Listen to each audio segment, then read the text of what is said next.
Welcome back to Speed Minglers and to 21st Century Dating Decoded podcast listeners. I'm your host, Dawn, and this is the podcast that replaces outdated dating scripts with genuine connection and topics. Today, we're diving into the decline of the romantic comedy. We invite you to consider a subject with a potentially huge, yet often overlooked impact on modern dating, the romantic comedy. Remember the golden age when every screen romance promised a climactic resolution? The dramatic airport dash, the perfect rain-soaked kiss, the effortlessly witty banter? We were culturally trained to expect idealized love, yet these emotionally resonant romantic comedies are becoming increasingly rare. This leads us to the core question we'll address. Has the scarcity of the classic romantic comedy fundamentally changed how we approach dating and relationships in the real world? Are we holding onto unrealistic expectations, or conversely, settling for too little because the on-screen romantic archetypes have diminished? In this episode, we will systematically examine the profound cultural impact of the romantic comedy genre, the stark contrast between cinematic romantic expectations and the reality of modern dating, whether the rom-com drought is driving us to chase unattainable perfection or, paradoxically, lowering our general romantic standards. We urge you to consider this. Are you seeking a partner or a co-star for your personal narrative? Prepare for a candid and comprehensive discussion about the allure and the inherent complications of trying to bring movie-style romance into the 21st century. Stay tuned. After a brief pause, we will formally begin. The rom-com drought. Is it affecting our love lives? This is an episode you don't want to miss. Has the decline of romantic comedies impacted dating? Once a ubiquitous presence in popular culture, the romantic comedy genre, often affectionately known as the rom-com, appears to be undergoing a significant decline. For many decades, these films and television shows served as a cultural touchstone, offering a sometimes fantastical, yet often deeply relatable, portrayal of dating, the intoxicating thrill of new love, and the intricate dance of relationships. They frequently set a perhaps unattainable, but nevertheless compelling standard for what many came to believe was the ideal courtship. However, as the production and prevalence of these beloved films continue to diminish, a profound question arises. Is the absence of a steady stream of rom-coms contributing to a noticeable and perhaps troubling shift in how single individuals approach the fundamental aspects of relationships and dating in the modern world? Romantic comedies have always transcended mere entertainment. They have functioned as powerful cultural artifacts, subtly and overtly shaping perceptions of love, the nervous excitement of first dates, and the often arduous pursuit of a compatible partner. From the charming serendipity of meet-cutes to the grand, often over-the-top romantic gestures, these films provided a pervasive narrative blueprint. This blueprint influenced everything from the subtle art of flirting to the deeply ingrained expectations we hold for our romantic lives. Movies often provide a script for how we understand social interactions, explains Dr. Person, a distinguished sociologist specializing in media and relationships. When a genre as influential as the rom-com fades from prominence, that script becomes less accessible, potentially leaving a significant void in how people conceptualize and navigate the complexities of dating. This void, Dr. Person suggests, can lead to confusion, uncertainty, and a lack of shared understanding about the unwritten rules and societal norms of romance. The vanishing act of the rom-com. Over the course of the past decade, the number of romantic comedies released both in mainstream theaters and across a multitude of streaming platforms has dwindled dramatically. While there are sporadic instances of breakout successes that capture public attention, the consistent, almost automatic stream of new rom-coms that once reliably dominated the box office and television schedules is now largely a relic of the past. This noticeable shift can be attributed to a confluence of factors, including the evolving and diversifying tastes of contemporary audiences, a pronounced industry-wide focus on other genres that are perceived as more profitable or critically acclaimed, and perhaps a growing perception within the creative community of a lack of originality or fresh storytelling within the traditional rom-com framework. Studios may also be wary of investing in a genre that sometimes struggles to find a global audience compared to action blockbusters or superhero franchises. A new landscape for single individuals, particularly those who came of age consuming a steady and often comforting diet of romantic comedies. The current dating landscape can feel profoundly disorienting.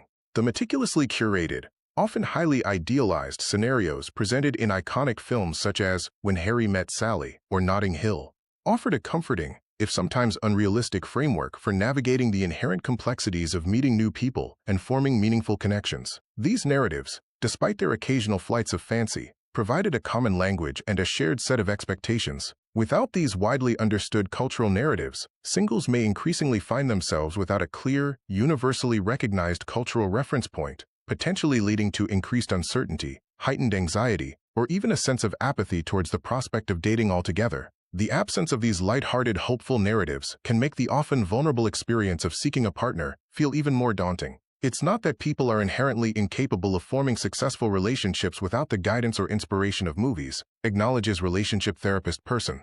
However, rom-coms often provided a vital sense of hope, optimism, and a much-needed light-hearted approach to what can frequently be a very vulnerable, emotionally taxing, and sometimes disappointing experience. Their ongoing absence might very well contribute to a more cynical, cautious, or even jaded view of dating among those actively seeking connection. This caution can manifest as a reluctance to take risks, a heightened sense of skepticism about romantic intentions, or an unwillingness to invest emotionally without guaranteed outcomes. The rise of reality and the decline of idealism. In stark contrast to the diminishing presence of scripted romantic comedies, reality dating shows, and various forms of documentary-style explorations of relationships have experienced a significant surge in popularity and cultural traction. While these genres certainly offer a different, often more raw kind of insight into the intricacies of human connection, they frequently emphasize the drama, the often unflattering conflicts, and, at times, the superficiality inherent in modern dating. This often stands in stark contrast to the aspirational, heartwarming, and frequently idealized narratives that were the hallmark of traditional rom-coms. This pronounced cultural shift, from the comforting embrace of idealized romance to the often messy, unpredictable, and sometimes brutal reality portrayed on screen, might be profoundly influencing how singles approach potential partners. It could be making them more wary, more prone to cynicism, or perhaps less inclined to fully invest in the traditional chase or the grand romantic gestures once celebrated in film. What's next for love and dating? The future trajectory of dating, in a world increasingly devoid of a consistent stream of new romantic comedies, is still very much in flux, continuously unfolding and adapting. While the undeniable decline of this once dominant genre may have indeed contributed to a less idealized, more grounded, and perhaps even more cynical view of love and relationships, it simultaneously opens a potentially exciting door for the emergence of more authentic, diverse, and representative portrayals of human connection.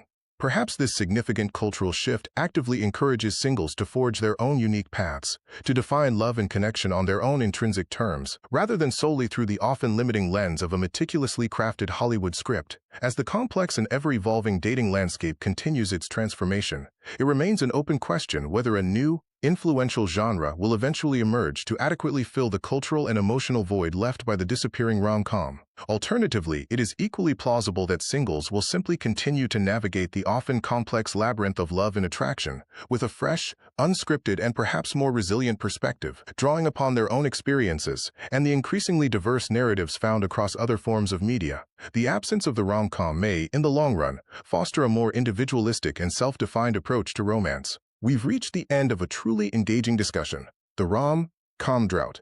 Is it affecting our love lives? We've explored how the decline of the classic romantic comedy, those feel-good, formulaic, yet deeply satisfying films, might be shaping our expectations and even our experiences in the modern dating landscape. Here are the key takeaways from today's episode. The blueprint is fading. The traditional rom-com gave us a clear, albeit unrealistic, blueprint for love. The meet-cute, the dramatic obstacle, the grand gesture, and the inevitable happy ending. Without this consistent cultural touchstone, daters today might feel a lack of narrative structure, leading to confusion about what successful dating looks like. The rise of realism and cynicism. The content that has replaced rom-coms, think complex dramas, dark comedies, and reality dating shows, tends to focus on the messiness, the heartbreak, and the difficulty of relationships. While this offers a more realistic view, it might also contribute to a cynical approach, making daters more guarded and less willing to embrace the fun and vulnerability that dating requires. The pressure of the grand gesture. We discussed the grand gesture gap. Rom-coms taught us to expect big, movie-worthy moments. This has translated into a modern pressure to constantly optimize the dating experience, rather than appreciating the small, genuine moments. Remember, real connection is built on consistency, not a cinematic climax. A call for authorship. Ultimately, the rom-com drought isn't a disaster, it's an opportunity. It means we have to become the authors of our own love stories. Instead of waiting for a perfectly scripted meet-cute, we have the freedom to define our own happy, messy, and unique relationship paths. So, is the rom-com drought affecting our love lives? Yes, it's shifting our cultural expectations, but it's not dictating our destiny. It's simply challenging us to be more intentional, honest, and resilient in our pursuit of connection. Thank you for tuning in to 21st Century Dating Decoded. Don't forget to check out our blog post on this topic, where we list some of our favorite modern, relationship-focused content that avoids the traditional rom-com tropes. Join us next time when we'll be diving into navigating red flags and ghosting in the digital age. Until then, keep decoding and keep mingling. P.S. Don't forget to visit thespeedmingle.com for a list of upcoming events in your area or online.